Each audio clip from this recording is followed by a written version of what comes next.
trip to the grocery store is costing much more than it used to, and the price of beef is far outpacing inflation. 5 on your side's Megan Cloherty went out to learn how it's affecting restaurant owners and ranchers. Here in Zebulon, this burger place opened back in March of 2025, and in that time, the price of a pound of ground beef has gone up by a staggering 19%, from $5.79 a pound to $6.90 a pound, according to the Bureau of Labor Statistics. That means, of course, a burger is going to cost more. So is running a burger restaurant. Robert Thompson is feeling the increasing cost of beef, patty by patty. Where's this one go? He owns Smash Masters in Zebulon, where half-pound burgers are the draw. He says in the last week, wholesale ground beef went up by 20 cents per pound. We're going to have to find ways to cut something somewhere else, because beef is our main source of business. We do beef, Phillies, and smash burgers. That's who we are.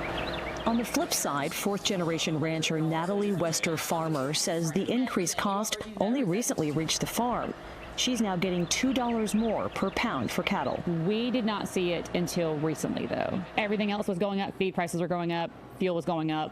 Land prices were going up, but cattle itself was not actually going up until recently. You know, you have your fillets.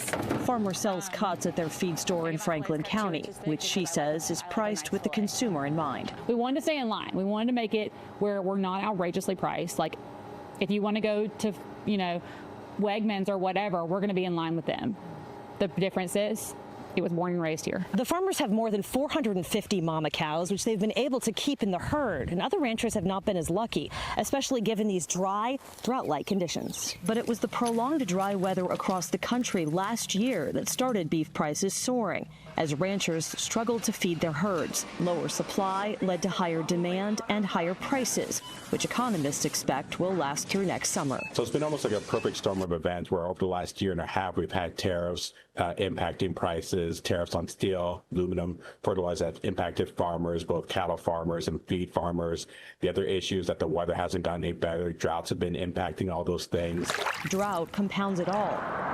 Despite higher prices, consumers have not turned away from buying beef, which economists say is linked to Americans' tendency to grill out for summer celebrations. And after that, in August and September, if things are still like they are, then people will start thinking about shifting how they spend, what they spend on, maybe shifting to other meats like chicken and poultry. Thompson says he's absorbed what costs he can. He's hoping customers understand they're not just paying for the burger, but the experience of going out for good food. No, I can't compete with going to the grocery store and taking it home and cooking it, because it is what it is. But if you want the best burger and anywhere around, then it's here. Megan Cloherty, You get what you pay for. WRAL News.